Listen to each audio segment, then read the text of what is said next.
in the play-in, but fine. You'll play. Who's 2 now? Are the Lakers 2? No, Rockets are 2. Rockets are 2? Lakers are pretty much. I think the Grizzlies could get up as high as 4. I don't think they could get to 3.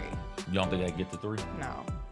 Well, listen, I am not keen on 4 because even if you win that series, although At that point, I think a 4 seed would be for me admirable. At where I had this team to start the season was home court advantage in the first round. So that would be a top 4 seed. So if they got that, then I count the year as a win.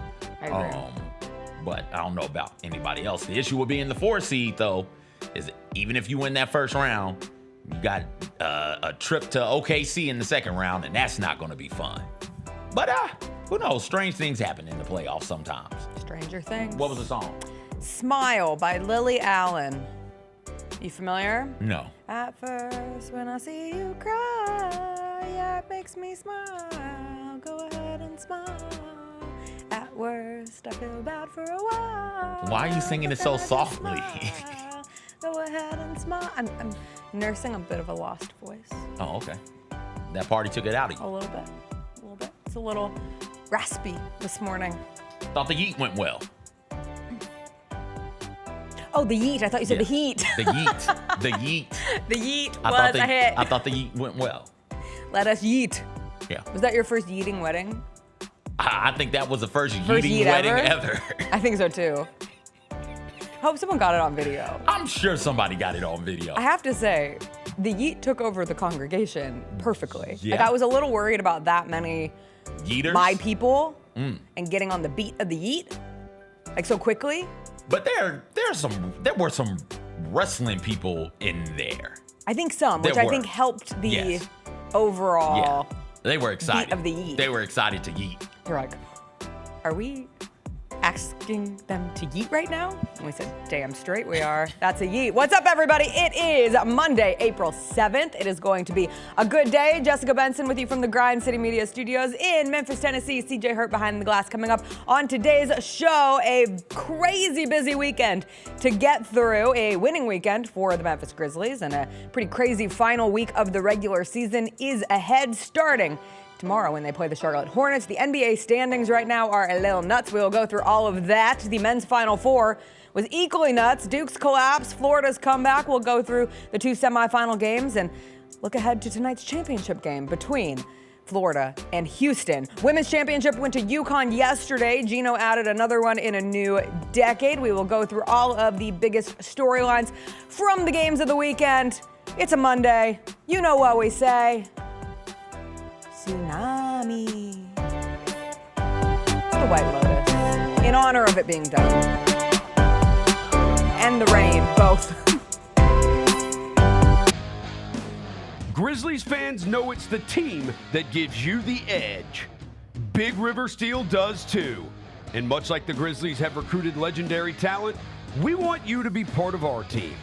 Are you ready to be part of something legendary? Then visit www.bigriversteel.com. That's www.bigriversteel.com.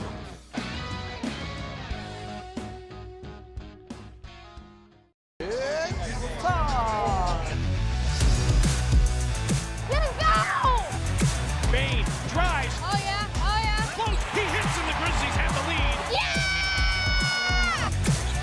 Jared with a knockaway. Good defense. Durant attacking, spinning, hanging, and hitting. Let's go! Let's go!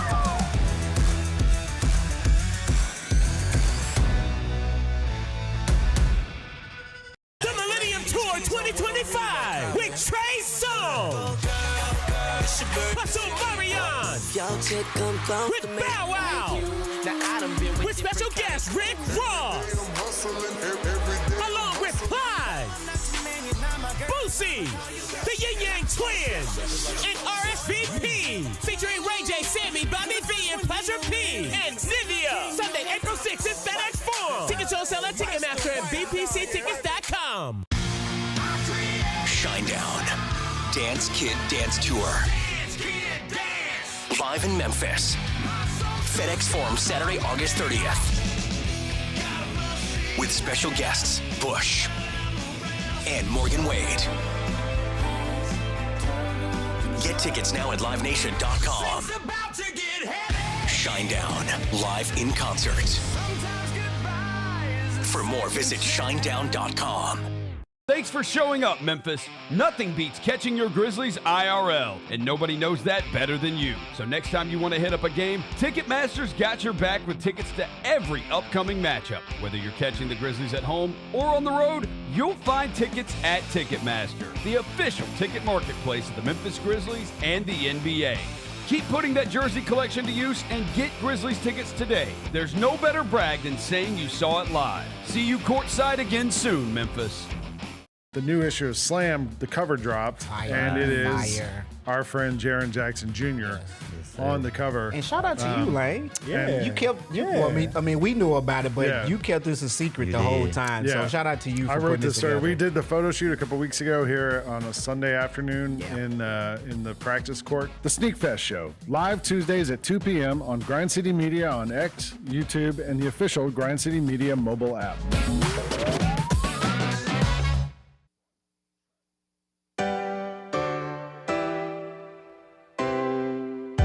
Feels great to feel the sunshine. Gotta own the day like it's all mine. Just got paid in his own time. Been working hard, I've been on the grind. I deserve this feeling, having my way. I've been on this healing. This is my day. The sun's out. Let's have a little fun now. I wanna let it all out. That's what it's all about. Cause I deserve this feeling of having my way. I deserve this healing. This is my day. Grind City Media presents The Jessica Benson Show with CJ Hurt. Live from the Grind City Media Studios on YouTube at Grind City Media and the official Grind City Media app.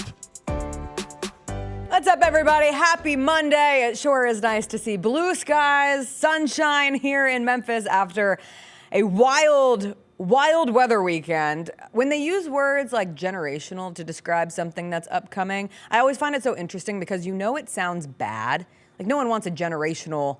Well, that's not true. If you have a generational performance, it's like the best performance that you've ever seen. But when you hear the words generational flooding, you're unsure what constitutes generational flooding, but I now know it means a lot. It means a lot of water. It means a lot of rain falling from the sky here in Memphis. Oh boy, did it rain hard on Saturday. My neighbor built an ark and was grabbing strays 2x2 to fit in there. I saw people kayaking through some of the streets of Midtown. You No, saw I them know with my eyes. I was a little video. busy Okay. on Saturday. My wonderful dearest friends here in Memphis, Jalen and Keith, got married during the generational flooding that occurred here in Memphis. Been to a lot of weather weddings. I count your wedding as a weather wedding. It was a weather event. Went to Generational heat. Second hottest wedding I've ever been to, because the wedding I went to down in DeSoto where they ran out of air, that was like sweating all the way. It was terrible. This was the first rainstorm I've been at. And I don't think rainstorm's the right word. What do you call it? Monsoon. Okay, monsoon. I think monsoon's only for like the Far East. I don't care. Do we have Rain typhoon? doesn't feel fair. Yeah, it was a lot of water falling from the sky. We got ready in a upper floor of a high-rise downtown, like an 8-story building, and the windows, floor-to-ceiling windows that overlook the Mississippi River. And watching that line, like around the 1 o'clock, 2 o'clock line, all I know is we had gotten our third weather alert of the day, which if I have to hear that sound they were coming quick, weren't they? one more time, I was like, can somebody turn off your phone? The bride is having a little bit of an issue. NWS put out that they did 270 warnings over the week. So I think it's starting Wednesday through Sunday, 270 warnings between floods and thunderstorms and tornadoes. It was the wettest day ever recorded in April in Memphis, going back to 1872. That is a long time. It was just pounding rain. And it's so funny because the couple got married downtown and we were getting ready 2 blocks, if that, a block and a half away from where we were getting ready to where the wedding was happening. It was supposed to be an outside wedding. It had already been moved inside, so things had already had to change because of the pending doom of the weather. But trying to figure out how to get the bride a block and a half after hair, makeup, dress on, it took a village. It took every person who hadn't done their hair and makeup showing up with umbrellas. It took all the men showing up with just like an umbrella army. And still, when she stepped out of, because we ended up using my car, when she stepped out of the back seat and I watched that dress just flop into a gutter puddle, I said, well, what can you do? And it is so true. Like, if you ever needed an example of, it is such a cliche of, no wedding is perfect, you just have to have a good time. No, that wedding Saturday was the epitome of that. If you can get through the understanding that technically no wedding has ever been perfect, will never be perfect in the history of all weddings. And if you just get to the fun part where the ceremony happens, the reception happens, you have a bop and dance floor, you have a good DJ, the alcohol starts to flow a little bit, you will end up having the best time ever. And a hell of a story that you can carry with you if you are this couple or anyone else there were plenty of weddings that happened over the Memphis metro area on Saturday. Been to a lot of weddings. Most of them, not a lot. I'm not Jessica Benson, so I've been to my fair share of weddings. And I'd be willing to say 65, 70% of them have major catastrophes. Yes. Right, catastrophes. It doesn't matter. So if you're a bride or a groom, somebody getting nervous or excited about your upcoming wedding, understand, things are going to go wrong. It doesn't matter at the end of the day. We all just there to turn up, eat some good food, eat some cake, watch y'all kiss, and turn up on the dance floor. And yeet in this case. Listen, this was a once in a generation. In this case, this was a generational wedding ceremony done by. Yeet. Have you heard of the Reverend Chris Luther? He's like the hottest reverend in the city right now. He came to me like, hey, my child, what sins would you like? He threw the my child on so many people. I was like, we're going to get struck by lightning. I was like, can you please stop making. He is officially ordained, so if you need him to do. It makes him a reverend. That's what he put on the marriage. Like, that's what Universal Church of Life sends you. You are a reverend. So he's a reverend? He is a reverend. He's not when a he signs no. What do you call it? The marriage license, it says reverend. What is your title? Reverend Chris Luther. No. Yes. He's never going to let that one go. But anyway, because I'm realizing we're talking about something that nobody knows happened. He made everyone yeet in order to like quell the anxieties of the day in the middle of his speech that goes into the couple giving their vows to one another. He had everybody yeet Jey Uso style from WWE SmackDown. We go to WWE with this couple every year. We are not the biggest wrestling fans, but everything is wrestling always. And so we did a full yeet. And I got to hand it to everybody in the audience, all of the participants. They killed it. It was like a perfect yeet. We thought it was going to go terribly, and instead everybody did it, which was great. So he put it in a way of like sending your thoughts, your prayers, your good energy to the couple through the yeet. So it was a fun time. I saw in the chat somebody brought up the WREG debacle. I was going to save this for later in the show, but since it got brought up, I did find it fascinating because I'm trying to catch up with all the games, and I ended up going back and watching the Grizzlies game, which we will get into. Obviously, the NBA standings coming into this final week of the regular season are wonky at best, but a lot of options for how the Grizzlies will find themselves situated in the Western Conference standings when we are back here a week from today, and we'll know what the playoff picture looks like. The Final Four semifinal games were going on. I was able to watch the Florida-Auburn second half mostly because the wedding was over. We were at the tables. People were just eating, so we popped the game up. That's what a good wedding is for. Had it resting on a can of Busch Light, watching the beautiful couple celebrate their wedding. I had no issues watching that game, so I didn't know that if you were watching it over the air, it had a split screen with WREG on Channel 3 covering the weather while also the game. And I guess the volume was on the weather. I have to be honest, I saw a lot of people were really angry, and this always happens. Like, I used to work at an ABC station. God forbid the weather was on during someone's soaps. The soap operas would come on in the afternoon, and if we cut to severe weather, we got all the angry old ladies giving a call, not old, vintage ladies giving a call and complaining why their soaps were being interrupted. I'm just never going to get that upset over something if one life can be spared. And I get the argument that in today's day and age, you have phones, you have computers, you have technology. I think it's a little bit of a privileged thing to say because not everybody has phones, not everybody has technology. There are old people, there are disabled people. There are people who have been conditioned their whole lives to know, I'm gonna turn on my favorite television station, and if it tells me I should get in a safe space, that's when I'm going to a safe space. And I know the coverage area where the tornado warning was occurring was, I think, northwest Mississippi. So it was far, but it was technically in the coverage area. But my God, don't come between people in their games because the number of tweets, that meteorologist, did not have a very fun. It was already working his butt off. Like, they're doing wall-to-wall weather coverage for days at that point. I can't imagine how frustrating it was. But the game was still on, correct? The game was still on. And so the reason I bring up that we were watching it at the wedding, we were streaming it on the CBS Sports app. Just like people are saying, well, there's other channels. Turn it to channel 5, turn it to channel 24, turn it to channel 13. One, that's kind of silly to tell a news station, like, hey, have your audience turn it to the competition. Like, that's not how that works. But also, just as you could change the channel, I'm telling you, I watched it volume up, picture up, didn't even have a split screen, didn't even have the dual with it at that point because I was trying to pretend the weather didn't exist as we were safe and cozy inside beautiful Old Dominic Distillery. So anyway, I understand the frustration, and especially it was a great game. It was a great night of games, and you just want to be able to experience this game that you've waited for. But like, come on, guys. Just a little care factor. As long as the game is on, come on, man. Like, you can still watch it. And even if the game wasn't on, like you said, if it saves somebody's life, yeah, like that's important. And speaking of saving lives, you brought up the NWS, the weather people. Yeah, National Weather Service. National Weather Service did a great job of notifying everybody, making sure you stayed informed.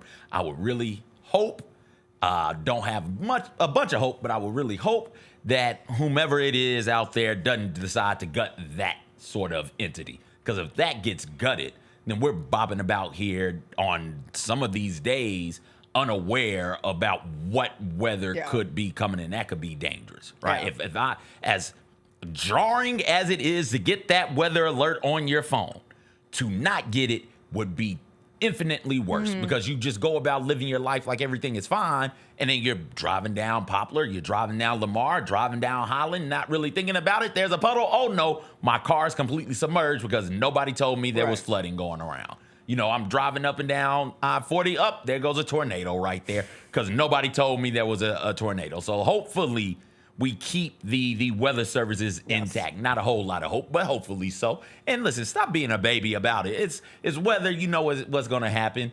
They did the split screen for you. What you still mad about? Just watch the game. Put it on mute and watch the game. It's all right. I was mad. I was mad at the wedding because I tried to pull up the Grizzlies Pistons game and I actually couldn't because I couldn't make it work because it was on NBA TV. So like the blackout situation was happening. But alas, I went back and watched it on Sunday. So I already knew the outcome by the time that I watched the game. But the Grizzlies beat the Pistons 109-103. And when I tell you, CJ, that was the best Grizzlies win in months. And that is factual. That is not an exaggeration because it is literally their first win over an above 500 team since February 2nd, since that win over the Milwaukee Bucks. They had gone 0-12 in their last 12 games against above 500 teams. They beat a very good Pistons team, a Pistons team that is going to the playoffs, a Pistons team that perhaps, I don't think J.B. Bickerstaff will win Coach of the Year, but he's certainly a Coach of the Year candidate. The eruption of Cade Cunningham. Were you going to add to that? Top three Coach of the Year candidate. Absolutely. A finalist, if you will. And so the Grizzlies go into Detroit and they get the win. And we don't have to hang a banner and we don't have to ring an alarm. But it was a significant win for this team. And the reminder that you can win these games and to do it without Ja Morant, which was crazy because I was trying to keep track. I can never really fully separate from work, so I have all the notifications, the weather notifications, the sports notifications, email notifications, and we always get the starting lineups emailed to us before games. And so I got the starting lineup, and I just quickly did a run through, and I was like, okay, everyone's playing, nothing to see here. And then I'm catching up after the first quarter. I'm like, why is Ja Morant not playing? Like, what happened? And especially writing all of the energy around Ja from the weekend and coming off the game winner against Miami and finger gun gate that took over the NBA space for a minute. And come to find out, he was experiencing food poisoning-like symptoms before the game, ultimately ruled out. I never want to connect on illness, but I am curious after Vince Williams and John Conchar both were out kind of randomly with illness last week. You never know when something can linger through a locker room. Hopefully he'll be back for the game against the Charlotte Hornets because I don't care that it's the Charlotte Hornets. Like every single game is a must win at this point.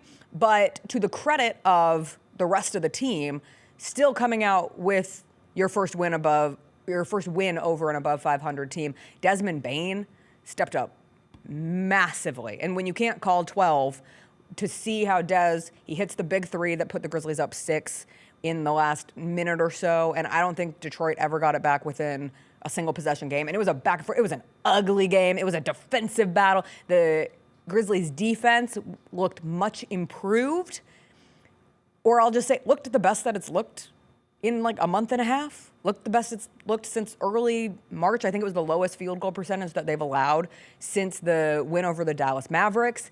But to see Desmond Bane have 38 points, 7 rebounds, 3 assists, he was getting to the basket. He was 4-7 from 3. It was good to see him step up to the occasion. And again, like I just felt like this was a good reminder game for the Grizzlies of, hey, we can do that. Like, hey, we can win against a good team that's destined for the playoffs. Hey, we can get a big number from Desmond Bane on a night that it's needed. He can come up with a big shot. And Jaren was big with his 27, a little less of an efficient scoring night, but still contributing. And then perhaps the biggest, literally the biggest story to come out of that game was Zach Edey's 21 rebounds. Like the big maple moment of 21 boards against the Pistons. Obviously, his professional career high. It's certainly not crazy that the tallest, biggest person in the NBA is putting up a dominating rebound showing, but he is now doing it at a rate ever since the coaching change was made and Tomasi Salo took over as interim head coach. There is a comfort level, there is an intensity with Zach Edey that I think has been apparent, and it culminates with 21 boards, and 7 of those coming on the offensive glass. When you look at starting against the Lakers, where he has 11, then he barely played against the Celtics, got in foul trouble early, but then 16 rebounds against the Warriors, 13 rebounds against the Heat, 21 against the Pistons. He just seems to be very active on that, which you want, which is kind of like, well, no duh, he should be active. But I did feel as if he's hunting for rebounds more. Like earlier in this season, he was waiting for rebounds to come to him, and now it seems like there has been an added level of, hey, go get that rebound on both sides, both defensive rebounds and offensive rebounds, which is a critical thing for this team because they didn't have a very good offensive game. They didn't have a great offensive game, but what they did have was 20-plus second chance opportunities, and 7 of those coming as a result of Zach Edey offensive rebounds. All those teams you named are undersized. And so he did what you would want somebody of his size and stature to do, which is punish you for not having legitimate size on the court. And I think that he is closer to the basket now because the offense isn't, hey, everybody stand on the perimeter and just start cutting away. And so Zach Edey could end up sort of in no man's land, pre-Taylor Jenkins removal, dismissal, firing, whatever we're supposed to say about that, right? Well, now he's screening, ball screening, and then rolling and sort of just kicking it around the rim. And so that lends itself, especially against undersized teams, it should lend itself to Zach Edey getting more looks on the offensive glass. And defensively, what they're saying to Zach Edey is, hey, we know you can't, so we're not going to ask you to go out there and try and maneuver on the perimeter and be a switchable type of big. What we want you to do, sag way off of your guy, and then turn around, contest at the rim, and turn around and rebound. And he's done that. He's in better rebounding positioning now because what they ask him to do now is so very, very different than what they were asking him to do. And this is the thing with Zach Edey. He's got flaws. His team has flaws, but Zach Edey specifically has flaws. He also has a ton of strengths. So if you're going to have him out there, you need to play to his strengths and away from his flaws. And too often before the removal of Taylor Jenkins, it was, hey, just go out there and play the way we're telling you to play. And he's not good enough to do that. So if you've got that big man down there, he needs to do big man type things, be around the rim at all times. And right now, that's where he's at, around the rim at all times. I also thought it was interesting, like the emphasis on team rebounding early in the season and just trying to get into your offense so fast, right? Like that was the signature of this team, playing as fast as possible, getting into your offensive sets as quickly as possible, playing with absolute, like, balls to the wall pace, for lack of a better term, constantly. And so if the rebound didn't go to Zach Edey immediately, like he wasn't in the positioning to go out and get those boards. We've seen an uptick in rebounds from Jaren Jackson Jr., who is not known for being a particularly consistent rebounder, but he had another double-digit rebounding effort with a double-double yesterday. Just interesting changes to what we've seen from this Grizzlies team this year. It slows things down a little bit. I think overall it's allowing them to sit in a bit more comfortable space. Now, they've won 2 games in a row. Again, it's 1 win over a good team. I'll call it the Miami Heat. Above average or average? bad. They're below 500. They're bad. I'm not going to call them bad. I called them bad all week, and then I've decided that they're average. What's their C's get degrees. How is 38 and 40 some a C? What's their They record? get down into the 10 spot. What's their But record? they'll still make it. They're 35 and 43. But Come they had on, won Jessica, 6 that's games in a not a row. They were C. playing better. That's not a C. You They can were get playing 6 better. answers in a row correct on the test. Okay, fine. You can Well, you're still about to be a play. D. You're about to play another team that's an F. Yes. Even though they have won. How many games have the Hornets? They've won some amount in the last. Why would stretch. I know what the Hornets are I doing? know that was a stupid question to ask you. I know Jello's about to drop some new track. I think Jello just dropped something else. That's all I got for you on the Hornets is LaMelo's brother, the rapper. That's it. And didn't LeVar get his foot amputated or something? Am I making that up? No, that was a very real Okay. thing that happened All right. earlier. So yeah, that's on all in I know year. about the Hornets. Okay, they've lost 1, 2, 3, 4, 5, 6, 7. Why are we doing this on the Hornets? Because you don't want them to have like a do factor. How many games have they lost in a random row? win. Well, they've only lost 3 in a row. They Okay. last beat the Jazz, but you want to know what? Prior to the Grizzlies beating the Heat, the Jazz were the only the Grizzlies that beat the Jazz, the Heat, and finally the Pistons in the last stretch of time. We'll take a quick break, but we'll come back. We'll look at the NBA standings because it is a wild tie in the Western Conference where just about anyone could fall into the 8th spot where the Grizzlies currently sit, or could find themselves moving up to, we'll say, at least the 4th spot. So we'll get into that, what the NBA standings look like, plus the men's semifinal action and the women's championship action from March Madness NCAA tournament. Still ahead when we come back.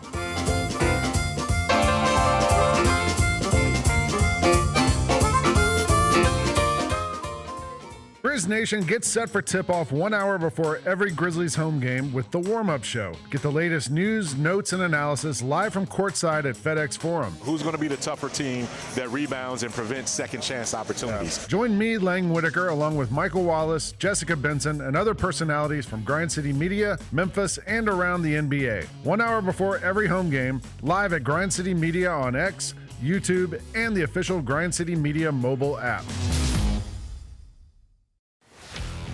Let's face it, there's a lot of trash talk in basketball, but the great teams let their performance do the talking. Like Ford F-150 with Pro Power on board, a class-exclusive industry-first feature that turns your truck into a mobile generator and leaves the competition speechless. Ford F-150, official truck of the Grizzlies. Greatness starts here at your Mid-South Ford dealer. Class is full-size pickups under 8,500 pounds, GVWR. Kroger shoppers and Grizz fans, one exclusive last-minute discounted ticket deals takes it straight to you during the Grizzlies 2024-2025 season. Sign up with the new Kroger Buzzer Beater deal. Fans can sign up by texting Grizz to 636-479 or visit your local Kroger store in the Delta Division and scan the QR code. By signing up, you agree to receive recurring automated promotional and personalized marketing text messages from the Memphis Grizzlies. Consent is not a condition of any purchase. Message frequency varies. Message and data rates may apply. When it's all on the line, you turn to the strong, the stable, the unwavering. To those with a history of raising their performance to meet the moment. It's true in basketball. It's true in banking. Grizzlies Checking from Pinnacle. Play hard. Bank easy. Open a Grizzlies checking account with at least $100 and a recurring direct deposit by August 31st. And you could receive a $200 direct deposit bonus into your account. Details at grizzliesbanking.com. Member FDIC. Double your chances to win all month long in March with 2 big promotions. On Fridays, embrace the madness and win a share of $150,000 in cash and free play. On Saturdays, starting March 8th, go for the gold and win your share of up to $10,000 in cash and free play in the $80K Fool's Gold giveaway. Enjoy live entertainment all month long and play for your chance to win big in March only at Southland Casino Hotel. Must be 21 or up. Play responsibly. For help quitting, call 800-522-4700. Thanks for showing up, Memphis. Nothing compares to catching your Grizzlies IRL. And that all starts with buying tickets at Ticketmaster, the official ticket marketplace of the Memphis Grizzlies and the NBA. Ticketmaster gets you to the game so you can catch every highlight. Put that jersey collection to use for the next game and get Grizzlies tickets at Ticketmaster. Whether they're here at FedEx Forum or on the road, Ticketmaster's got your back when it comes to scoring tickets. And there's no better brag than saying you saw it live. I see people who look like me and were born probably in the same decade as me, watching all of these young people jump into the transfer portal and saying, it's ridiculous. You got to stop thinking about this like it's a normal college experience. It is not. You know what the priority is? Maximize your earning potential for every year of eligibility you have left. That's what this is about now. These are jobs. The Gary Parrish Show, live on weekdays at 10 a.m. on YouTube at Grind City Media and the official Grind City Media app.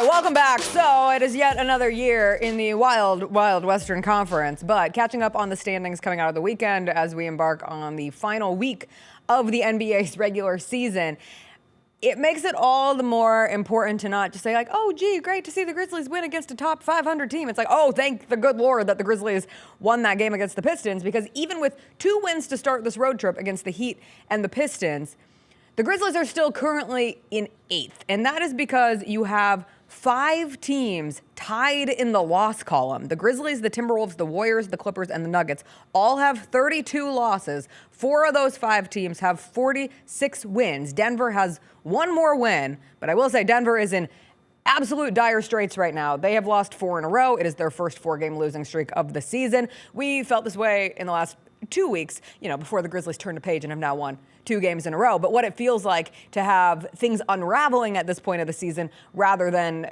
being in a situation like the Los Angeles Lakers, who just beat the Oklahoma City Thunder yesterday and can feel very good about that win and kind of peaking at the right time. Now, I will say the Thunder, it's an 82-game season. The Thunder are so crystal clearly the number 1 seed in the Western Conference. They played all their guys, so I won't take away from the Lakers' Sunday afternoon victory against the Thunder. That said, the Nuggets are in a bad spot.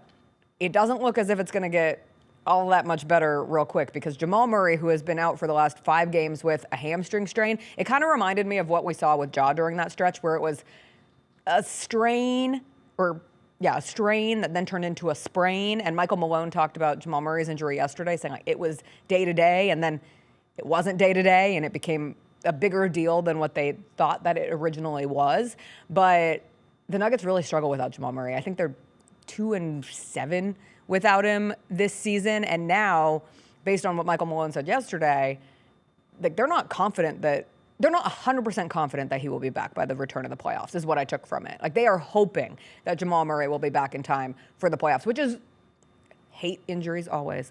Good news for the Grizzlies, who, when you look at what this week consists of, yes, you get the Hornets on Tuesday, but then you have, say it with me again, the biggest game of the season, another one, against the Minnesota Timberwolves here on Thursday. That's the first of a back-to-back set where they go and have to fly to Denver the next day and play the Nuggets. And so you're thinking, you got to get one of those. I don't want to skip past the Hornets. You want to know who the last team the Hornets beat was? Who? The New York Knicks, which are essentially the Memphis Grizzlies of the Eastern Conference at times this season.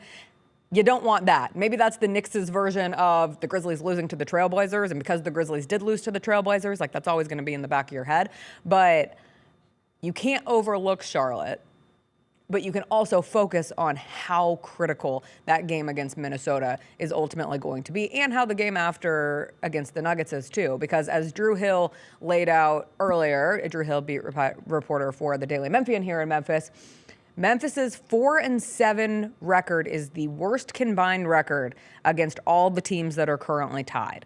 So the only team that they are likely to pass in a crazy 4+ way tie scenario would be Denver if Memphis beats both Minnesota and Denver this week. Now, Memphis would be second in a 3-way tie with Denver and Minnesota, even with 2 losses this week, would also be second in 3-way tie with Minnesota and Golden State. And as Drew said, if you're confused, as we all are, all you need to know is that the Grizzlies desperately need to win 2 of their next 3 to stay alive in the race to stay out of the play-in. And then ultimately their regular season finale is against the Dallas Mavericks on Sunday afternoon here at home. That game against the Timberwolves, it's got to feel like a playoff game in there. The playoffs have started. It's such a thing we say, but it's very real for this team. I think watching the Warriors game last night, and the Warriors lost to the Rockets, but Steve Kerr has said, and Steph Curry has said, the playoffs already started for us, and that's how we're approaching this portion of the season.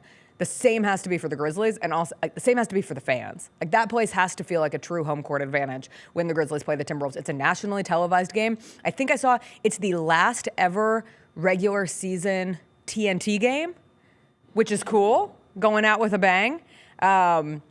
But should be a fun one, and it should just be approached with absolute critical care for the Grizzlies. It is a reminder that your actions have consequences, and those losses that were piling up coming out of the All-Star break and not being able to have beaten a team above 500 over the last 2 months prior to their win over the Pistons on Saturday, like, it caught up. And that's why you're sitting in the 8th spot right now. But positive Jesse, because I told you at the beginning of the year, CJ, I'm trying to be a more absolutely positive person. You did. How's it going? It's going well. Right. Here's what I'm going to tell you.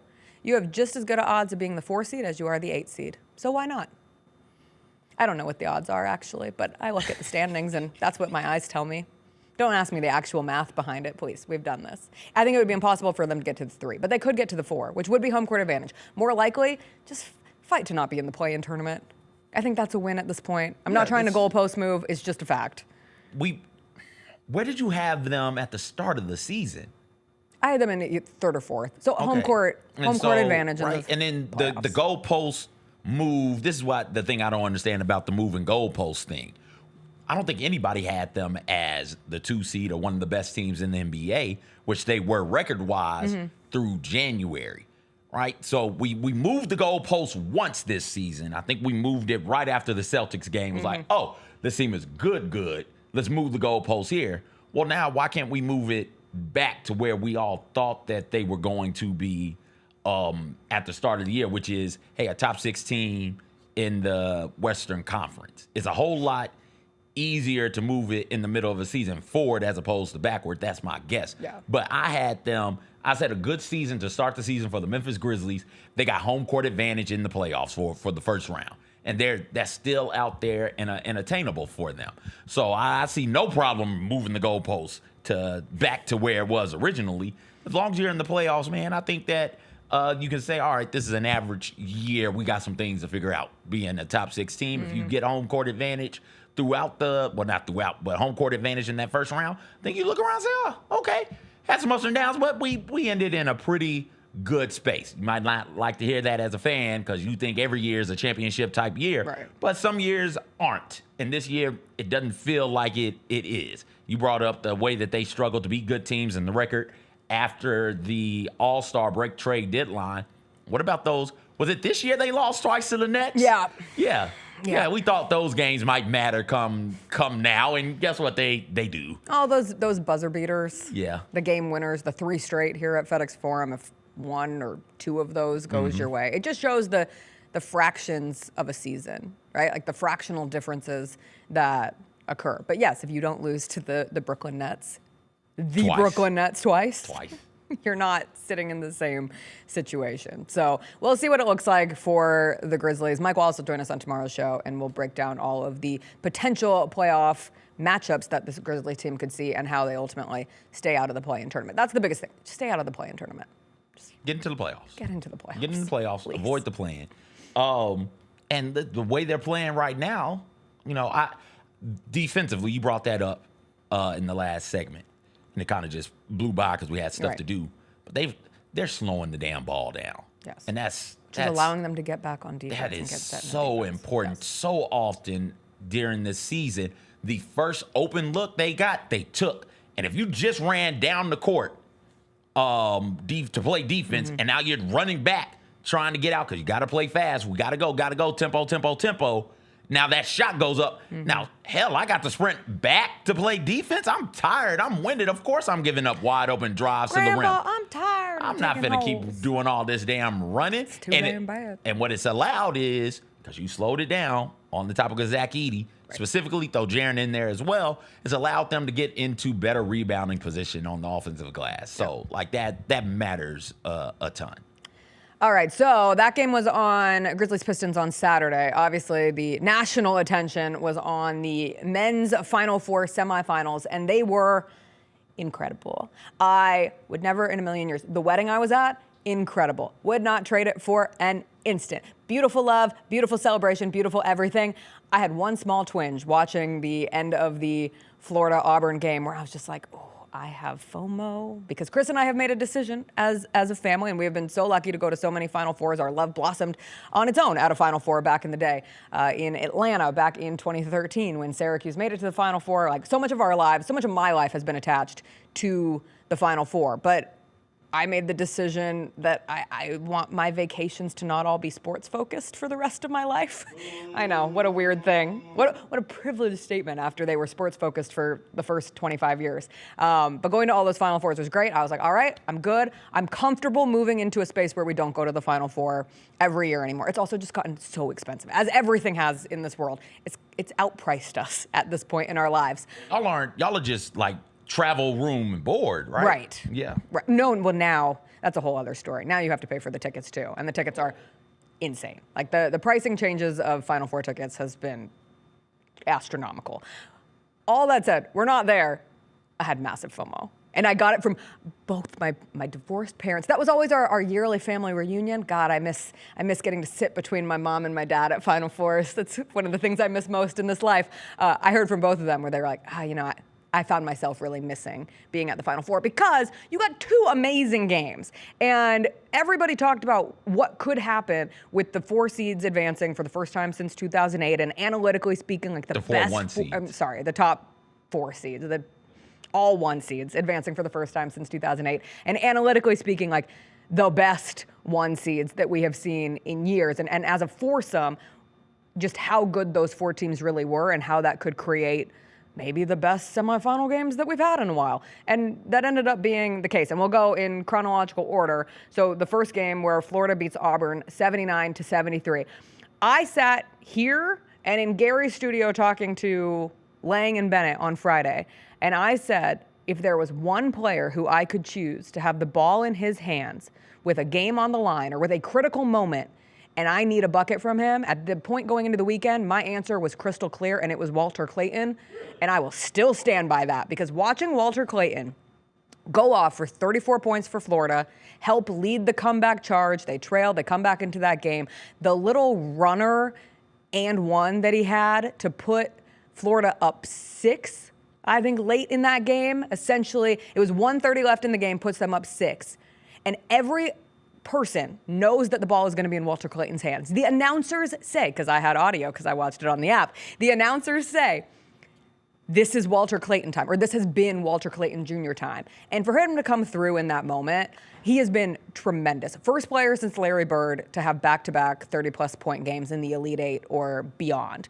And he's just been that good. Like, he has stepped up at every moment that Florida has needed him to. He's my favorite story that I wasn't super familiar with. Obviously knew him as a player, but learning more about his journey from Iona and averaging 7 points his first season and almost going with Rick Pitino to St. John's, but he had family ties and kind of some family influence that led him to Florida, and to now have him be an All-American. Like, it's a perfect college basketball story, and I love watching him play. Absolutely. And this is, again, one of those stories about the transfer portal. Everybody's like, oh, no, the transfer portal. Not everybody, but some out there. Transfer portal is bad. It's ruining college basketball, yada, yada, whoop, whoop, whoop. Well, if we don't get the transfer portal, you don't get Walter Clayton Jr. on that Florida team, making them one of these collegiate super teams now. I think that we can – I don't know what the experts say, but I consider the 4 teams, the 4-1 seeds, I consider them super teams at the collegiate level. When you think about how good they've been on a Ken Palm efficiency basis and what they've done throughout the course of the season, Auburn had that stretch where they lost a handful of games back to back to back. But, like, they were the top 25 teams. So, like, that's hard. And to see him go out there and put that Florida team on his back against an Auburn team who, best team in college basketball the entirety of the season, was Auburn. Florida did knock them off once, giving Auburn one of their, like, 4 or 5 losses. But outside of that, like, Auburn's been running away with the best team in college basketball for the majority of the regular season. And for Florida and Walter Clayton Jr. to come out there and do that against Auburn, like, tip of the cap to him, that's some good stuff right there. It was really, really fun to watch. I had to watch because I recorded it. I had to watch it the next day. But, yeah, it was good stuff to watch, and it was good basketball being played. Yes. It wasn't like Auburn let something get away or Auburn didn't show up. Florida beat the hell out of Auburn the one time they played this season. I was fearful of something like that maybe happening in both of the games. But no, it was competitive basketball being played. And for the most part, the referees didn't goof it up too terribly bad. The one call in the next game was egregious. I said for the most part. But it is also not why Duke ends up losing. So Florida will play Houston because Houston came back down 14 to beat Duke 70-67. Truly stunned. I checked in on this game, saw Duke was up, saw that Cooper Flagg was being anointed for already getting, and we do this, like on the day that Cooper Flagg is named Player of the Year, and he's putting together another special game, and he's the first player to lead his team in points and rebounds and assists and steals and blocks. And if there was another stat, he'd probably lead them in that too. You said that Clayton Jr. would be the player you trust. Two of mine were in this game right here. It was Flagg and LJ Cryer. Sure. And this is why I could never be an NBA GM, because I would watch Walter Clayton in this tournament and I'd be like, top 5 pick. Number 1, Walter Clayton. Cooper Flagg's on the court. Yeah, he's good, but I don't know. My vibes just tell me that Walter Clayton is the better player in this moment. That's what March is for. Like, those are the narratives, but I agree with Cryer as well. And Cooper Flagg had a chance, and he comes up short off the front of the rim. It is a shot that will live in his soul for the rest of his life, I am sure. But when I checked, the last time I checked the score during the wedding, it was 56-42. So it was when they were up 14, and Cooper Flagg had just hit 2 free throws. And then even as, you know, the rumblings around the wedding, as people are trying to stay in tune with it, it was like, oh, I saw Duke's up 9 with 3 minutes. Cooper Flagg just hit a 3, and Duke's up 9 with 3 minutes to go. Looks like they're on their way to advancing into the national championship game. So to then go back and see what happened over the last 11 minutes of that game is, I can't say stunning and I can't say shocking, because like, this is who Houston has been. That's not what Duke is, though. But that's how good. That's the shocking thing about it. That Houston could do that to Duke. To that offense. But I will, like, what a staying power narrative for defense wins championships if Houston goes on to win a championship this year. Because that defense, like, when I watch that defense, I think about being trapped in an elevator with no air conditioning for hours. It is that stifling. With 4 Tasmanian devils on the loose. Like, it's stifling and it's scary. Yes. This is jarring. It throws you off. I'm watching the game and I get startled. I'm like, oh, there's an open. Oh, my God, there's a Houston defender. He's not open at all. It's scary how good that damn defense is. 67 points, fewest Duke have scored all season. They had 1 field goal. That Cooper Flagg 3 was their only field goal over the last 11 minutes of the game. An 11-1 run from Houston gets them back in it. That Duke team going scoreless. Where was Knipple? Where was the nipple? Got to free the nipple. nipple. Where was Malawach? Proctor. Did you see the thing with Malawach and South Sudan? No. Just speaking of, nothing right? happened. Yeah, he's okay. But it turned into I meant to take a note of this. And so I don't have the specificities, but it was something about, like, Marco Rubio tweeted out that they were ending all visas for people from South Sudan. And Malawach is from there. And so it became, like, all of a sudden there was this question of going into the biggest game of his life. Was he dealing with the potential ramifications of what happens if you're looming threat of losing his what if you lose your visa? Yeah. And at that point, like, everybody knows his story. What's he going to get? Special cause going into the championship game? And I haven't seen any updates on this, so I apologize for not having the full. But it was just a wild, extra added storyline of all of that. But as you were saying, yeah, the Duke offense that had been so consistent and so trustworthy. And not just like eyeball trustworthy, like time and time again, Ken Pom, one of the most efficient offenses we've ever seen, completely shut down. Just completely shut down. Shout out to Houston. Yeah, man. And it's not, yes, that offense shut down, and Cooper Flagg, like you said, had an opportunity and just left it short on the rim. Cooper Flagg was 3 for F and 4 from 3, 8 of 19 from the field, 27 points. 27, 7 and 4, 27.7 rebounds, 4 assists. Like, for anybody, that's a damn fine game. For a freshman in the Final Four, get the F out of here. That was some 2 good steals, 3 blocks. Like he was out there doing everything he could. Houston they are a good basketball team, and they're good and tough. And there's a toughness to Houston, which I'm not sure you can teach or coach. It just seems to be a collection of tough dudes out there. Now, you can want to. Kelvin Sampson can can maximize your toughness as a player, but you've got to have some of that in you already. And seeing what Juwan Roberts and the rest of those Houston Cougars were able to do defensively on that very big, long, athletic Duke, particularly front court, and everybody on Duke for that matter, like that's just damn it impressive. I can't wait to watch this game tonight. Since steals became an official stat in 1986, NCAA tournament teams were 335-0 in games where they beat their opponents in field goal percentage, free throw attempts, assists, turnovers, having fewer than them, and steals. They are now 335-1. The lone loss is Duke on Saturday night. Before we take a break, just to wrap up the men's side of things, and you mentioned Kelvin Sampson. Do you think he was throwing shade at the American? Did you see his quote? No.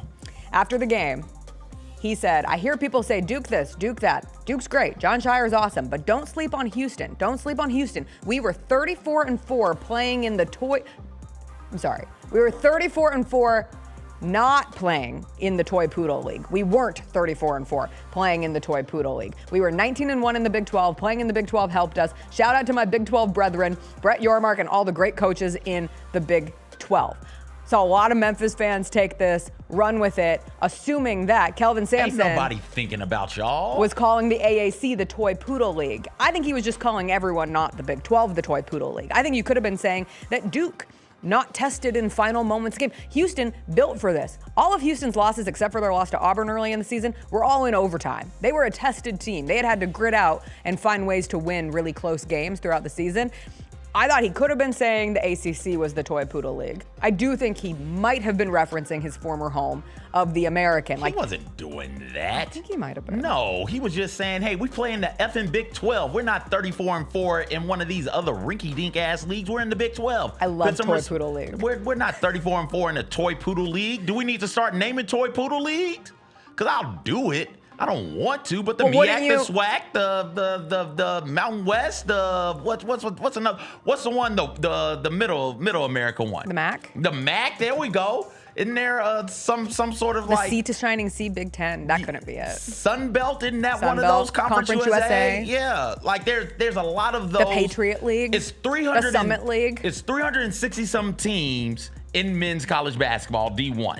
I mean, it's like 20-some conferences, if I recall correctly.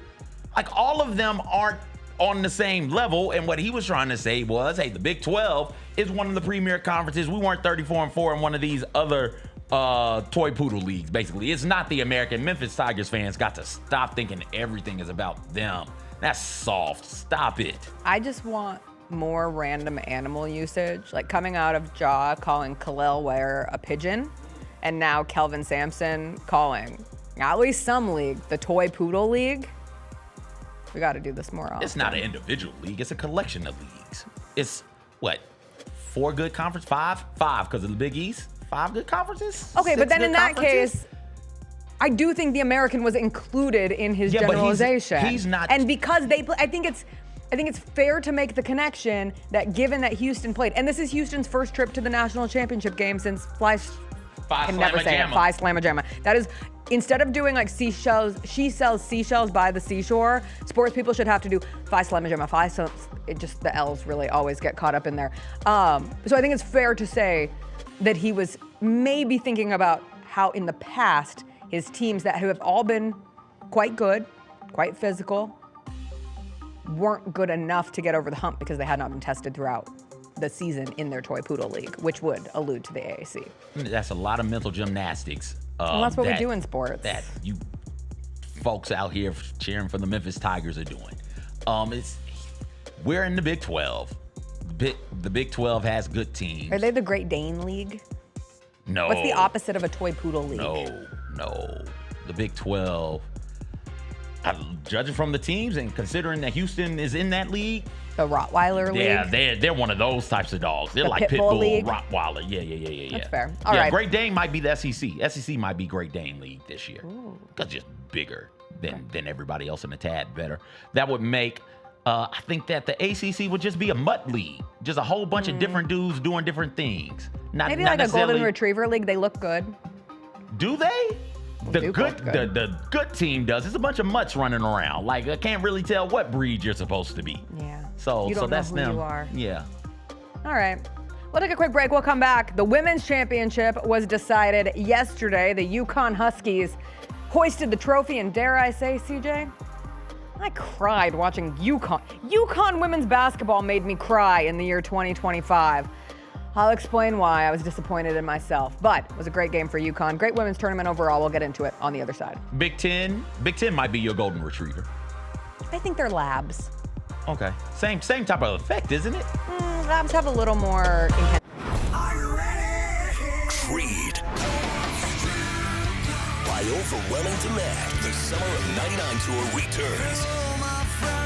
July 27th, FedEx Forum. With special guests 3 doors down.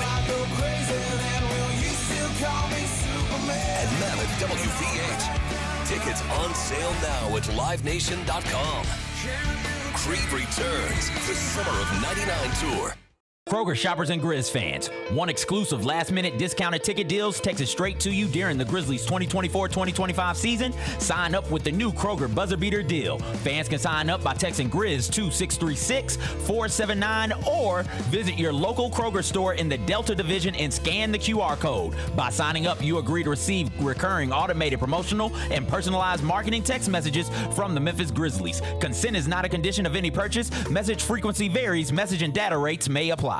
The Millennium Tour 2025 with Trey Songz, Hustle Marion, with Bow Wow, with special guest Rick Ross, along with Plies, Boosie, the Yin Yang Twins, and RSVP, featuring Ray J, Sammy, Bobby V, and Pleasure P, and Nivea. Sunday, April 6th at FedEx Forum. Tickets on sale at Ticketmaster and BPCtickets.com. Sonic Radio. Welcome back to Sonic RNDIO. That spells radio with me, the CIO. This just in, the new Sonic $1.99 menu lets you build a crave-worthy meal for just $1.99 an item, whether that's a creamy shake, crispy tots, or a quarter-pound double cheeseburger. This just out. Ostriches. They're mean, not very cute, and in my opinion, way too big for a bird. Don't miss the Sonic Fun 99 menu. 5 items, always $1.99. Live free, eat Sonic. Tax not included. See menu for details. Grizzlies fans, dunks, dimes, and no looks are great on TV, but nothing compares to catching them IRL. And that starts with buying tickets at Ticketmaster, the official ticket marketplace of the Memphis Grizzlies and the NBA. Ticketmaster gets you to the game so you can catch every highlight in person. From seeing your favorite Grizzlies stars up close to hearing the squeak of the sneakers on the hardwood. Put that jersey collection to use and get tickets at Ticketmaster. There's no better brag than saying you saw it live. See you courtside, Memphis. I never in a million years would have ever thought that John Cena's final run would be as a heel. I love it. I love it. Once they saw this from The Rock. They knew it. Everybody knew it except for Cody, which was so good. Great camera work by WWE. And then the kick. Yeah, I don't think WWE gets enough credit for the camera work and the production quality. I mean, it is incredible. Tune in to Grind City Wrestling weekly on the Grind City Media app and on the Grind City Media YouTube channel.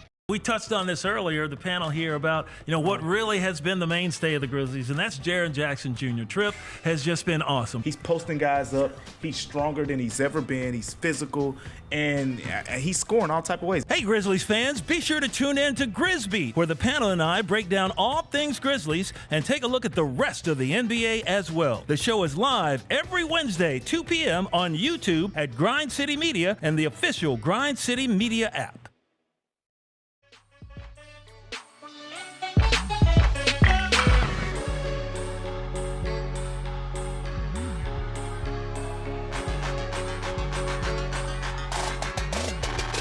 All right, welcome back. So the two men's games were both absolutely thrilling down to the wire. the women's championship game was a rout. A complete beatdown by UConn as they take down South Carolina 82-59 on a Sunday afternoon. I'm always in a little bit of a pickle with the discourse that pops off of, why don't the women play in prime time? Because it feels as if they deserve to play in prime time. But I've said it once, I've said it twice, I'll say it 100 times. I love a Sunday afternoon game. I wish the men would play on Sunday afternoon. I wish everyone would play on a weekend afternoon. It is the perfect time to watch a basketball game. Or any sporting event. Any Super big event. Bowl, Sunday afternoon. Earlier the better. Let's go. I don't boost it up just a smidgen. Why we decide, I know why we decided it, but why we hadn't taken a look at that, what prime time actually is beyond me. Yes. This is why the NFL works. This is why.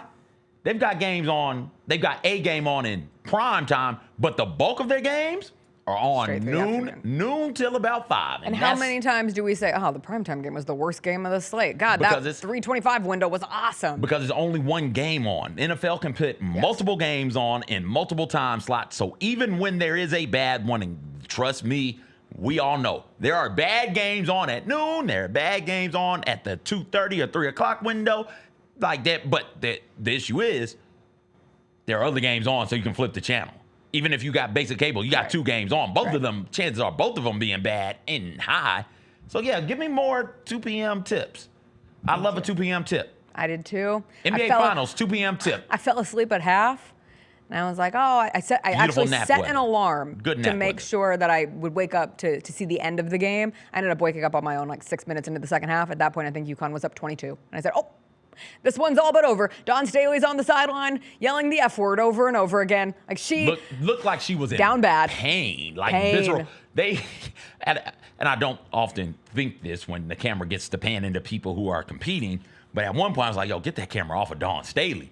Dawn Staley is not rap tight right now. She is hurting. The third quarter, watching her. Yeah, it was painful. Third quarter, she's just got her hands in her head and she's just rubbing her whole face like, she is struggling to find any sort of solution to this. And that South Carolina didn't have any. South Carolina in years past, you've had Asia Wilson, you've had Aaliyah Boston, you've had some truly great dominant bigs, once in a generation type bigs. South Carolina's bigs are great, not once in a generation. Right. And so when UConn decided to go small, they couldn't keep up. When UConn decided to go big, they also couldn't keep up. This was very reminiscent of the first time these two teams played, where UConn just ran South Carolina out of the gym. 28. Yes. I feel like we didn't think enough. And it is always hard because the last time we talked about this was Friday. And so you're thinking like, well, we don't know who's going to be in the championship game. I would assume UConn, South Carolina, but I'm not sure of that. And to see what UConn went out and did against UCLA made them look like, I'll just remind everyone, USC without Gigi Watkins played UConn a little tighter than UCLA, the overall #1 seed in the tournament did, but that's okay. That's all right. But then to see, like, you talk about the size. Sarah Strong is the next coming of Maya Moore. Like, her game has similarities. What did she end with a double-double? Yes. Yeah, she's freshman also? Yeah, she's a freshman. She's a freshman. She had 11 rebounds at halftime of that game. And like, if you want source number 1 of Dawn Staley's like first half frustrations, it was seeing Sarah Strong get rebound after rebound. The little pump fake and drive like is straight out of the Maya Moore best plays of all time. And obviously she's hit a lot of benchmarks that UConn hasn't seen in a freshman since Maya Moore.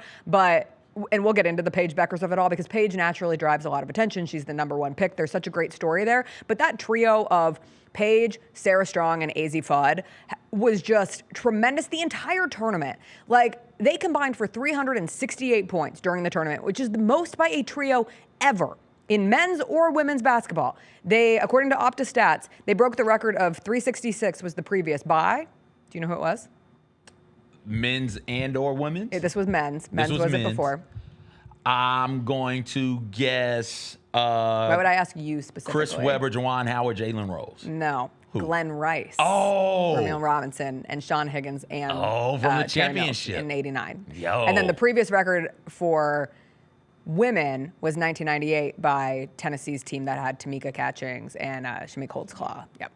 So they as a unit were so good, and the fact that you still have AZ and Sarah Strong means we might be getting back into a position of just UConn dominance. This was Gino Auriemma's 4th different decade that he's won a championship in, and it was an odd. As someone who grew up on UConn domination and was not a UConn fan, I used to actively root against UConn because I was so bored by their success because they were just so damn good all the time, and so it was so weird that I got really emotional after they won. And this is a testament to both Dawn Staley and Gino Auriemma. Like, the representation that they are as coaches in the women's game, they are such fierce defenders of their sport, of their players, of the coverage of their players in women's basketball in its totality. And I thought Gino's post-game comments were just really, really thoughtful.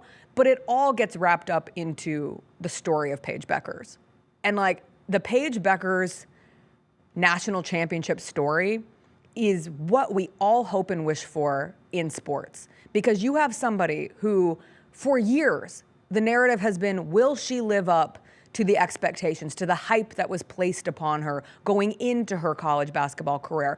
And it's derailed from the jump, from the first knee injury to the ACL tear to the hours and years of rehabilitation that it took Paige Bueckers to get back to the place where ultimately she gets to cut down the nets with the UConn Huskies for their 12th national championship in school history, but their first in 9 years. And for a school like UConn, that drought feels excessively long, but it's Paige Bueckers who gets to be the one to help lead them to that position. And I just thought it was, like, that is why we sports. And winning a championship is so hard. Like, that is not guaranteed. We have so many amazing players throughout history who never won a championship. We just talked about Cooper Flagg on the men's side. I whisper it because people get mad. Caitlin Clark will never be able to say that she won a national championship in college. That does not take away from all the accolades, all the individual achievements, the team achievements that Caitlin Clark had in getting to 2 national championship finals, but she didn't win one. She lost 2 national championship games, and that will hang over because this is what we do in sports. It's just a fact. Did that person win a championship? Yes or no? Okay, move on in the conversation of greatest of all time. And Caitlin Clark can absolutely still be one of the greatest women's basketball players that we have ever seen. And the hope and the assumption is that she has an illustrious professional career ahead of her. But no matter how many W champions or however many W championships she puts together at the end of this thing, she'll never be able to say she won a collegiate national championship. And Paige Bueckers gets to say that. And the rarity of that, we don't get perfect sports stories, because perfect doesn't happen. And I say perfect with all the imperfections that were littered through Paige Bueckers' career. But to see how that ended, I couldn't help it. I cried. When she said that Gino came up to her and said, I love you, and she said, I hate you, I was like, I love their relationship. I love how Paige has pushed Gino into this iteration of his coaching career. And he talked about this team lost to an exhibition game before the season started. It was the Columbia women's basketball team. And so he didn't even have the expectations. He questioned if they were even an NCAA tournament team. And then talked about, I know, but that's such a Gino thing to say. I don't even know. But you know how many times he probably held that over their heads? I don't know if you're even an NCAA tournament team with Paige Bueckers, AZ Fudd, and Sarah Strong on it. Come on. He said they fell in love with each other as a team like a couple months ago. And I think that's a beautiful thing for a team to peek into, to crest into at this point in the year. And I can't believe it. I enjoyed watching. I wasn't cheering for UConn. I really wanted it for South Carolina. I just wanted them to get the back-to-back status. Again, for lore building, for Dawn Staley building, for not having a star. But I certainly wasn't upset watching UConn win. No, and we talked about it on Friday, I think. Gino has gone from being somebody people like legitimately rooted for to somebody people legitimately despised. And now people are, again, rooting for it. That's just how long he's been doing this coaching thing and how much growth he's experienced as a head coach doing this for 40 plus years now. He's not as, while he's still really, really confident, I'm sure you pulled him behind closed doors, he's still gonna, shit talk a little bit. Mm-hmm. He's not quite as braggadocious as he was in those fury-filled Pat Summitt versus Gino Auriemma days of the late 90s and early aughts. Things have changed. I think he's changed. He's grown. He's matured. And that's great to see. That's what you want from individuals, not just athletes, but coaches, and not just regular coaches, but all-time great coaches as well. That's why him continuing to grow is why he's been able to win championships in 4 different decades. Like, that's impressive. I was born in the 80s. So not every decade of my life, but 4 of the 5 decades of my life, I've gotten to exist in a world where Gino Auriemma has won at least one national championship. And he's done it. The game has changed so very, very much. The athletes are tremendous right now. They've always been great, but it's a different type of athlete right now. And he's still found a way to reach those young women and bring out the most in them. It's one thing to be able to go out there and get the talent. You still have to develop it. You still have to. And to see the torch literally being passed from one UConn great and Paige Beckers down to Strong as Paige is on her way out. It's like, oh, UConn is still going to be able to do this. They're still going to be able to be really, really good, to be great. This is a UConn team who came into the tournament as a 2 seed. And anybody else has a 2 seed, you're like, great, good season. UConn's a 2 seed. It's like, Gino, has he lost a step a little bit? What's going on with Gino? And no, they just go out there and run through everybody. They ran through everybody. Like, that's just impressive, man. And tip of the cap to Paige Beckers. I didn't think Paige Beckers was this type of offensive scorer. And she proved me wrong, showed how much I know. She lit it up in this tournament, particularly the first 3 rounds through the Elite 8. And then she started doing the Paige Beckers thing where it's like, okay, I'm just going to have my hand on everything else that this game needs. At one point in time, UConn has decided to go small. And I look up, and Paige is just taking the ball out of the bigs' hands for South Carolina on rebounds.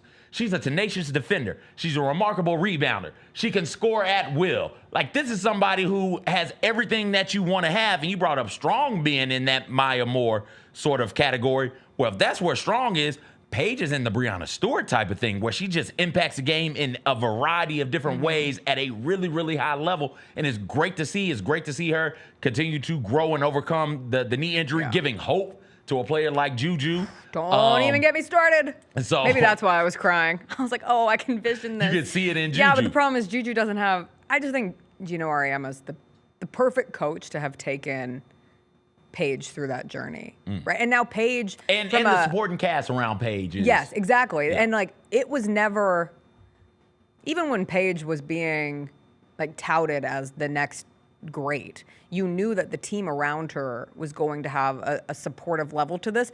Juju, you cannot convince me otherwise. That are one of the reasons, and injuries are random, and I don't like to play that game because you just never know what is going to be the final tear on somebody's body that sends them into a debilitating injury, a difficult injury like an ACL tear. But the work and output that Juju Watkins had to have, because she didn't have a team like the team Paige Beckers had around her this year, I will forever wonder if her usage rate put her in a position where she was more susceptible to that Paige had injury. a lot of help and got injured.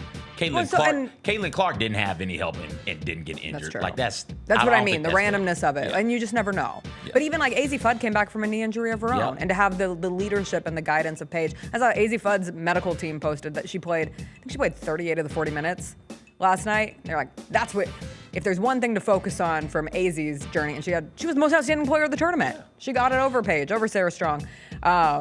But to be able to play that much coming off of her injury, shout out medical teams everywhere. It's always a good thing to see. All right, we will take a quick little break. There were some other things that happened around the sports world from over the weekend. Big hockey story happened over the weekend. We also found out who's being inducted into the Naismith Hall of Fame on the basketball side of things. So maybe we'll get into that as well as we continue on this Monday. We'll be right back. It's only 9/11. Oh no.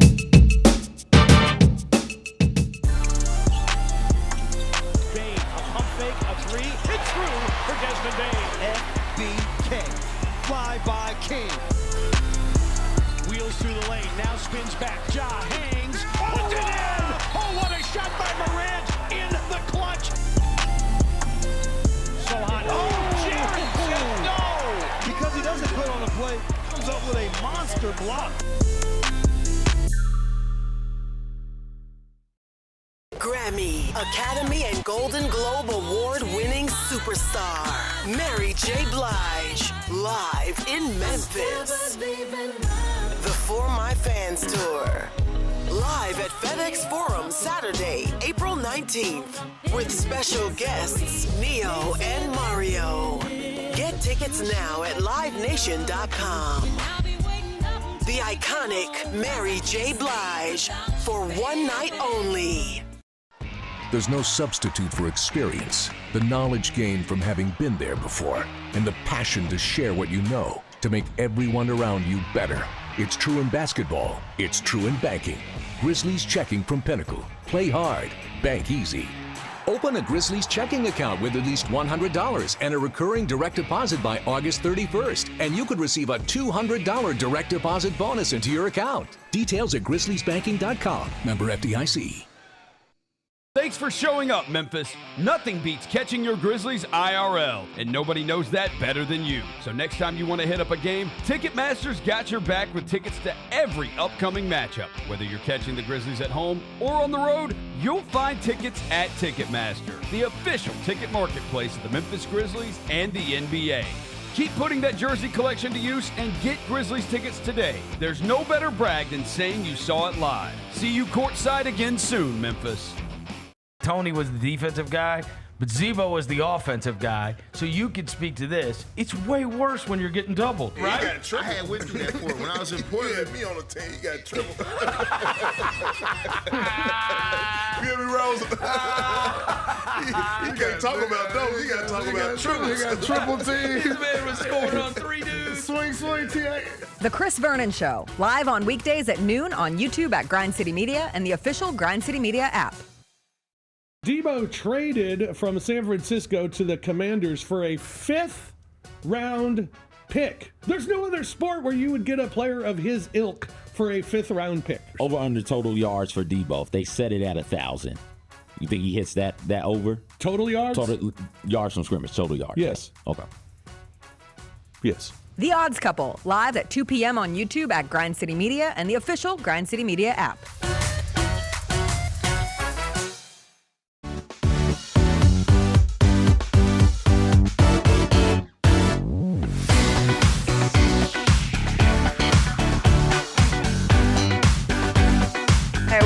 Welcome back. I am going to save my White Lotus thoughts for tomorrow.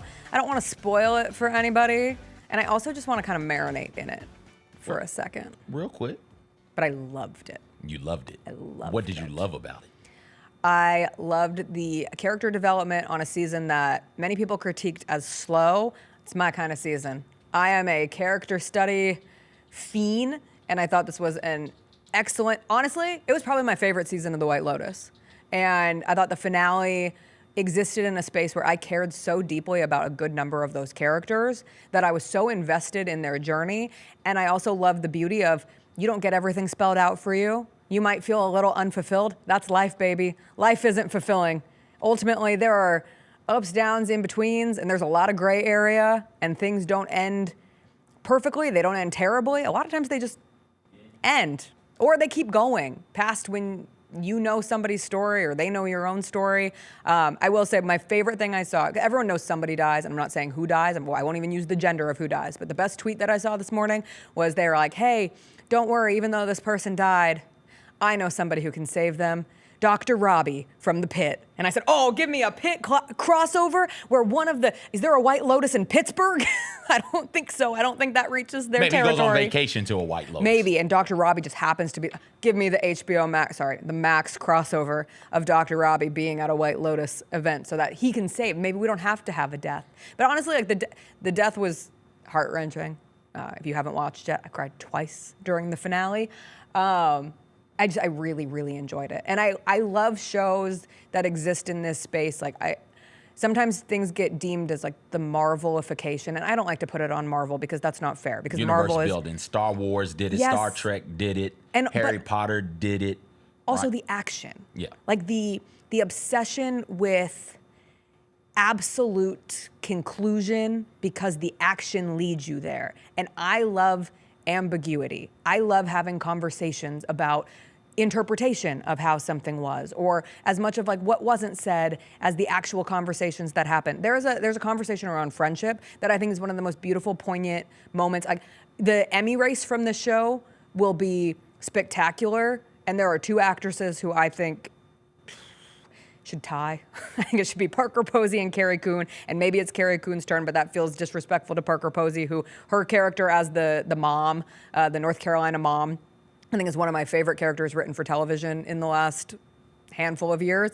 But Carrie Coon's character of one of the 3 friends that I talked about throughout the season, her monologue was so special. I cried again listening to it this morning because I just thought it so perfectly encapsulates female friendship, the weirdness that is female friendship. It's not perfect. It's, 1 second you can be like bitching about your friend and complaining about them and you hate everything about them.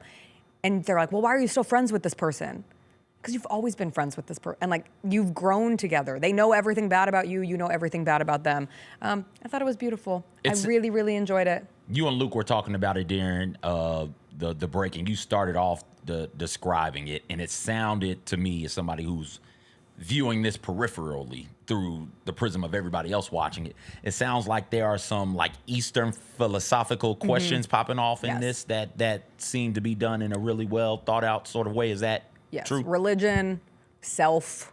Obviously, even just sending a bunch of rich white people to Thailand and the conversations around Buddhism and what is at the core of Buddhism is stripping down of material needs and everything. To get to the true inner peace, get to nirvana, right? And the idea of sorting through childhood trauma, life trauma, people who are able to sit in that space and bad things have happened to me, but I am not going to allow the bad things that happened to me to further the chaos that could ensue. And so many people never, I'm not, therapy only helps so much. You have to really, really work at inner peace. And it can be an unwinnable chase in this life. But at least if you're trying, perhaps you could avoid some of the destruction that comes with untreated issues within your life and how that prisms out and affects everybody else around you too. Does anybody hit inner peace?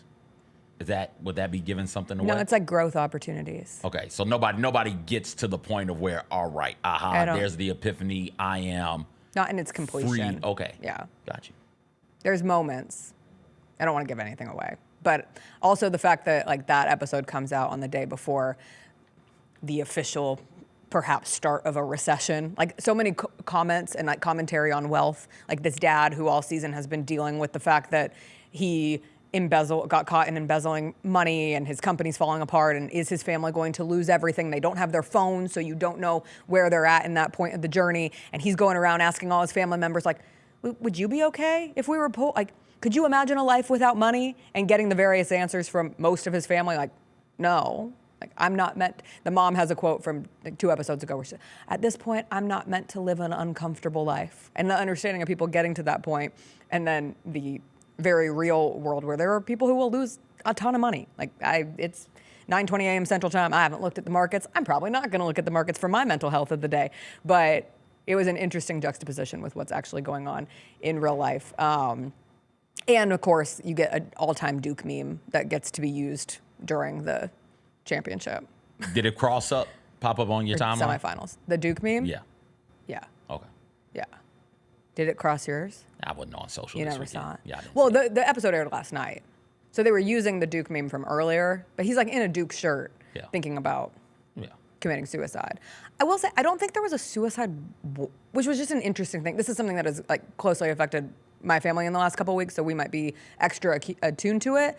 But there wasn't a trigger warning on pretty insane imagery of suicide, in visions type thing. And that's no spoiler, but throughout the season, they have showed this grappling of somebody who's thinking about ending it all. And I'm oof, there were some images used that felt very jarring for.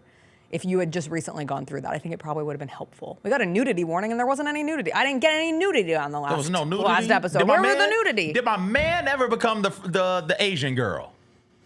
No, but he had a drug fuel. He hopped off the wagon for a night. Okay.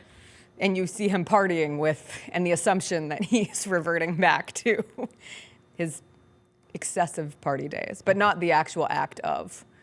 I think the Carrie Coon monologue on friendship from last night tops the "Wish I Was an Asian Girl." Wish I was an Asian girl. Obviously, not quite as what's the word I'm looking for? Shock value-y, but just sweetness and well written. Shout out Mike White. I can't wait for the next one. There is going to be a new season. I watched the post episode, and I think he implied that he wants to get away from waves crashing on rocks. We've had a lot of waves crashing on rocks. We had the season set in Hawaii. We had the season set in Italy. We've now had the season set in Thailand. Can we get a ski chalet, White Lotus? I want the Alps so bad. Oh. I desperately want the Alps. And I saw somebody say they want Gwyneth Paltrow cast in it. And I usually am very anti. The whole point of White Lotus for me is these kind of like under radar actors and actresses who everybody has like a deep cut fandom of. Not everybody, but the fans Coolidges of the world. The Coolidges of the world. Aubrey The Plaza. Parker Posies of the world. Aubrey yeah. Plaza. Oh gosh, what's her name? The mom from Friday Night Lights. Connie Britton. Like that level. Natasha Rothwell. And she's been one of the few recurring characters. But I would risk that style to have Gwyneth Paltrow, who went through her weird like ski trial after she hit the person and then had to like testify about it and everything that went with that. Paltrow. Put her out there. Yeah. Nepo baby. That's the Goop lady. Goop lady. Okay, all right. Former. Why is the first role I think of with Gwyneth Paltrow not Iron Man, which would have been a totally normal way to go about it with you, but Shallow Effing Hell. One of the worst movies ever made. That made its way onto my timeline. The 45 minutes I was on social this weekend. I saw, was it a movie? Like, was I on Tubi and I just scrolled past Shallow And it Hell? was on? I think that's what it was. I was on Tubi looking for something to watch and scrolled past Shallow Hell. I was like, oh, I remember that movie. I wonder if we could do that today. File that away in the summer movie series. There's absolutely no way. We should do another round of would this movie be made today? And I think Shallow Hell should be right up there as ones that would not. All right, other big sports story from the weekend. We are not a capital H hockey show. However, it was big for Alex Ovechkin to finally overtake Wayne Gretzky as the most goals in NHL history, or I should say the record for most goals in NHL history. This was the one that did it for Alex Ovechkin to make him the greatest goal scorer ever. And I thought it was very cool. It happened on April 6th, and it was the exact 21-year anniversary. He was drafted, or I'm sorry, the Capitals won the NHL draft lottery on April 6th, 2004, and that was the right to select this Russian phenom Alex Ovechkin with the first overall pick, and then 21 years later, he scores his 895th goal, all with Washington, to break Wayne Gretzky's scoring record. So it took him 1,487 games to score 895. It had taken Wayne Gretzky 1,487 games to score 894. Just one of those cool history moments in sports. Even if you're not the biggest of hockey fans, you understand the impact that Alex Ovechkin has. I think if you went up to a random person and said, name a hockey player, a lot of people would default to Alex Ovechkin at this point in the world, and kind of cementing himself as that new, maybe like 10 years ago, everyone would answer that with Wayne Gretzky, and a good number of people would still say Wayne Gretzky, just an all-time hockey player. But Ovechkin has solidified himself, and already had, but now you officially get the title of most goals in NHL history. And to do it all with one team is pretty spectacular. Yeah, and that was something that I think most of us didn't think would be possible to catch the great one. And not just casual fans or people like me who don't watch hockey at all, but understand that Wayne Gretzky is greatness personified. But I think hockey analysts and experts, if you had to ask them, hey, do you think anybody is going to ever catch this goal record that Wayne Gretzky has set over here? I would think most of them in 2004 would say no. And then in 2004, he was drafted, right? Yeah. I was in high school. Were you in high school yet? No, right on the cusp. He's been playing, so think about how our lives have changed from 04 till now.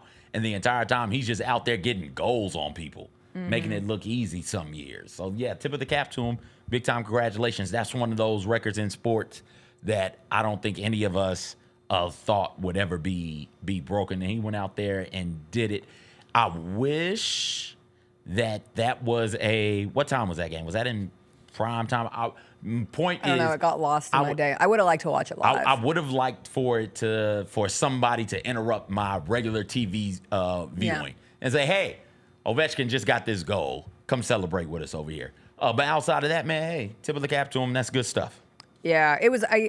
Like all the greats came back and wished him well. I saw many jokes, because this is what we do in sports now, especially with the NBA lens, where they were like, if this happened in any other sport, the greats would come out and say how awesome it was. But if Alex Ovechkin played in the NBA, Shaq would get up there and say, honestly, in my era, he would have only had 3 goals. And that's the problem with how we do legacy discussions and kind of the transferring of power from the old to the new. But you think about those records that just feel like they'll exist forever, because certainly there can't be another ageless wonder who comes through, from LeBron to Tom Brady to Serena Williams. But I think it's very exciting to think there's always the next, and we just don't know who it is in the exact moment. But when you start to grow, even when he gets to the point where it's like, well, maybe he could chase this record, there were still so many doubters who were like, nah, he's never going to make it that long to actually do it. And he has. So we got that happening over the weekend. Let's finish with a little Hot Mess Express before we get into this National Championship Monday. I had to watch the White Lotus live last night. I told Chris we could not watch the first half of Warriors Rockets. We had to watch White Lotus because we're watching the National Championship game tonight. What time does the game start tonight? I'll put that on my Hot Mess Express. If it's after 7, it's going straight on the Hot Mess Express. 7:50? What are we doing? That's 8:50 Eastern time. If I was on the East Coast, the rage I would feel to have that game start close to 9 o'clock on a Monday, that is so unnecessary. I know it's being played in San Antonio. I know it's for everybody so that the people on the West Coast can get home, but just like take a half day, my God. Florida, Houston, 7:50 p.m. on CBS. We will be watching it tonight. Hot mess from the weekend. This isn't really a hot mess story, but I saw this and got really excited. There is a giant bunny that is attending Giants games, and I guess this has been a thing for a while now, but it took a lot of attention at the Giants-Mariners game yesterday. This bunny is huge. It is an emotional support bunny. They call it a giant therapy rabbit at Oracle Park. I have a new thing unlocked where I want to sit next to a giant bunny at a sporting event. I think this is the new Bark in the Park. We don't need Bark in the Park. That's old. That's for toy poodle leagues. We need funnies with the bunnies. Sunnies with the bunnies? Bunnies with the honeys. You could get all the IG girls. Bunnies with the honeys. And they could all have a bunny. There you go. Bunnies with the honeys. Bunnies with the honeys. Anyway, it made me excited. The bunny's owner is Alex. That rabbit reminds me, I leave to go to college. There are no animals in my parents' house. I come back and there's a fat ass rabbit about that size called Mr. Flopsy. It was like, well, why is this rabbit here? Well, your sister wanted a pet, and we decided that we'd get her a rabbit. Mr. Flopsy. And so it's me. I'm 18. So my sister's 8. My brother is 16, and there's this fat ass rabbit just hopping about. And the thing that terrified me about Flopsy was his fat ass could break out of the cage. So he'd be in the cage, nobody would be home, and I just felt eyes on me all of a sudden. And I looked down, and this fat rabbit was staring at me. It's like, get out of here, get back in your cage. And you got to pick him up, and now Flopsy is all jello-y and squirming and stuff, and I hate that. So now I've got the broom, and I'm just shooing him back into the cage. Terrible, terrible. Would put him out in the garage, only for him to break out of the cage and then hop his fat ass into the house. Awful. I hate big old rabbits. I wanted a awful. bunny so badly. Why? My mom wouldn't let me. No. My mom was very anti-dirty pets, and she put bunnies, gerbils, hamsters in dirty pet category. Good it was mama. hard to get a dog. Good mom. But she wouldn't let us get a cat either, because cats crawl on the counters. She was like real OCD about the potential of a cat being on your kitchen counter and then you eating something off of that counter. I could not get over it. Yeah. We were at the wedding on Saturday, and one of the like little flower girls was really scared of the storms, and so we were just trying to get her to talk and like avoid looking out the window and seeing the pending doom coming our way. Also told her about the bluff. I didn't know what the hell I was saying. I'd had like 2 mimosas. I'm like, you're protected by the bluff, my child. Similar to Chris. We're and his duties. downtown and there's a bluff. You're safe. I'm like, this is a you're safer fine. place to be. The building is almost shaking. There's water coming in from the windows. There's a light fixture that looks like it's about to fly off. But you got the bluff. You're fine. Anyway, she just got a pet bunny, and she was showing us her pet bunny, and it was pretty damn cute. But it made me think about how the fact that my mom would not get caught dead letting me have a pet rabbit. All right, last but not least, we had a parachutist get stuck in a roof at a rugby match. This happened in Toulouse. Is that correct, CJ? Oh, where did you find this video? I found it it came across my feed. It's somewhere in Europe. It popped off. guy comes in, you know how the parachutes go. Yep. The parachuters come in and they're supposed to land on the field. And in rugby, I think parachuters bring the ball in. So the parachuter comes flying in and drops the ball off on the field and then waves and says goodbye. And there he is crashing into the roof of the stadium. Oh, no. That looks like my dad flying over Normandy. Somewhere in Europe, this is exactly what I thought. And there he is just a dangling there. And what they end up doing, this delays the game, obviously. What they end up doing is the mascot and a bunch of stadium people end up running to put down like makeshift mats. So just in case this dude falls, he doesn't plummet to his absolute demise on the concrete. He lands on these mats and probably has a bunch of broken bones. Maybe he lives, maybe not, until the fire truck gets in. The fire truck comes in, and then they lift themselves up and they bring him down. About 30 to 45-minute delay in the rugby match because this buffoon didn't know. He's a French parachutist also, like a part of the French army. Oh, and so what does he do now? Like, if that were me, I would never want to shoot again. It's his job. He's in the military for France. This is why nobody takes them seriously. They can't get their parachutists right. I forgot to give you a congratulations as our resident soccer fan on this show. U.S. Women's National Team. Hey, Trinity's big win over the weekend. Trinity Rodman. back. Did you see the picture with her hair? There was picture? a picture where her hair is so perfect. It's like flowing behind her. Yeah. And it's pink. Yeah. And it's in the shape of a heart.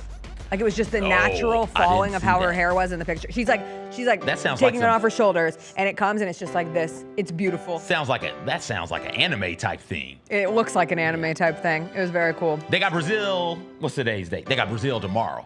So they play them Who'd again. they beat over the? They play them again. Yeah, Okay. they play them again.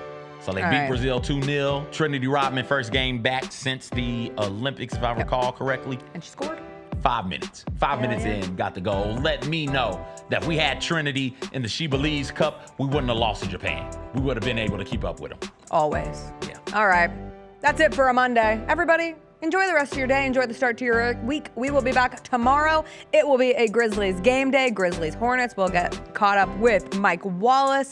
And we'll continue to see where things shake out for the Grizzlies with this very, very, very, very, very important final week of the regular season. We'll be back with you tomorrow. We'll see you then. Bye. It's a lot of pressure being married to a reverend. Are you a first lady now?